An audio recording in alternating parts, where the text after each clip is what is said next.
Earlier this week, the Federal Reserve decided not to cut interest rates, and now mortgage rates are creeping back over 7%. What does that mean for you? All the details right here on Stay Winning Podcast.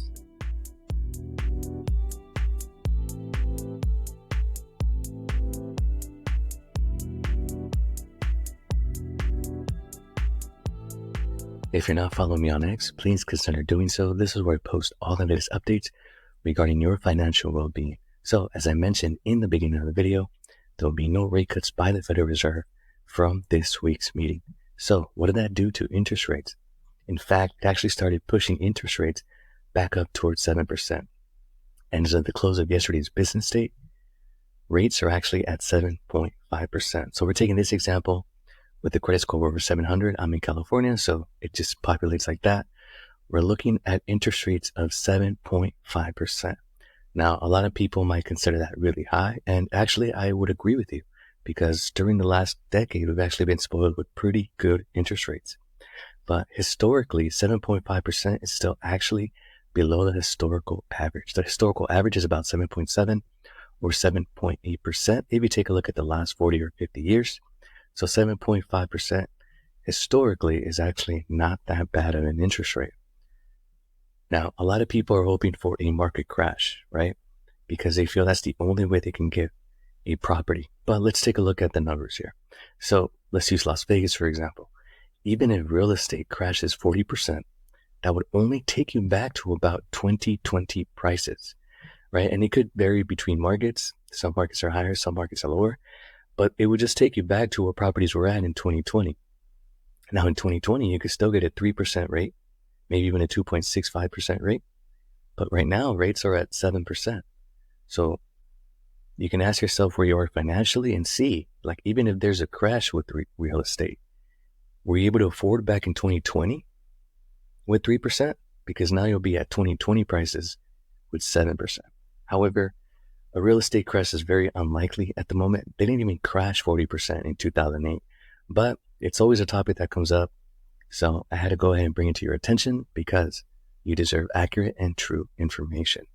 Now, let's consider something different, something that wasn't necessarily standing out like that in 2020, right? We've got to take a look at the cost of home ownership. It's gone up throughout the nation, right? We've got to take a look at the cost of taxes. Property taxes have gone up throughout the nation. And a lot of new housing or a lot of entry-level homes are part of HOAs. So HOAs have also gone up. So even if we go back to 2020 prices, you're still dealing with a 7% interest rate compared to 3%.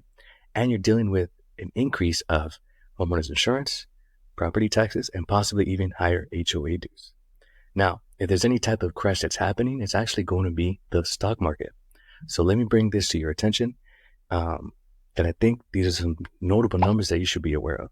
But just know that a stock market crash and a real estate crash are never really directly related. Let me take this moment to say thank you for watching this far. To help out a small YouTuber out, please consider liking and subscribing. And if you want to help me out a little further, consider becoming a YouTube channel member.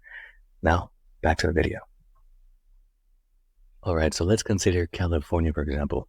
I'm in California, so we're just going to go ahead and do that because I'm familiar with the market. So, all right, so let's take California, for example. Just in 2024, home sales in California have grown by double digits, both in January and in February. So what does that tell you? Demand is not slowing down at all. And there's people still with a lot of money out there waiting on the sidelines, waiting for the real estate market season. Now, if we take a look at Southern California, you can see from last year until this year, the huge increase in the median sales price. It's pushing 1.4 million just in Orange County alone. So if you're thinking, hey, I'm going to wait for rates to come down, I have some information here for you. That way you can make an informed decision. So here are the numbers. If I decide to buy today, in today's market at 6.9%, versus if I decide to wait 2 years, take appreciation into consideration, and hope for a 5.5%. Now, let's take a look and tell me what you notice. So, median property, 1.4 million, with the interest rate of 6.9%, with a 700 credit score, gives me a monthly payment of $9,284. All right, now we're going to compare that with the projected price of the same property in 2026, hoping for an interest rate decrease. So let's say it's 5.5 million. All right. And this is just taking the standard California appreciation. Remember, when interest rates drop by 1%, about 8 to 10 million more buyers enter the market. So demand just keeps going up, right? So this is not even taking that into consideration and possible bid wars. So we're just taking natural appreciation in California. In 2026, 1.7 million with an interest rate of 5.5%. That gives me a monthly payment of $9,989. So the difference of about, or even over a $700 difference if you decide to wait. So if you follow me on X, you would see my whole thing is buy real estate and wait. Don't wait to buy real estate. But for legal purposes, none of this is financial advice. Now people are saying, hey, what is the State of the Union address and what is Joe Biden's $10,000 tax credit doing?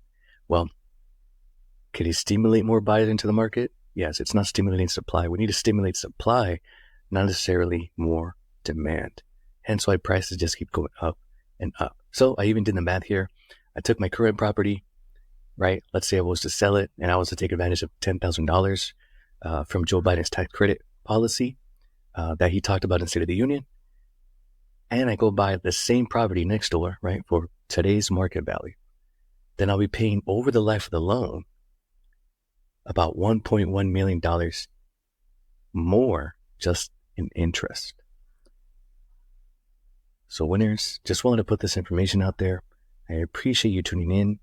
Any questions, please leave me below in the comments and I'm happy to help you out. Thank you for tuning in. Stay winning.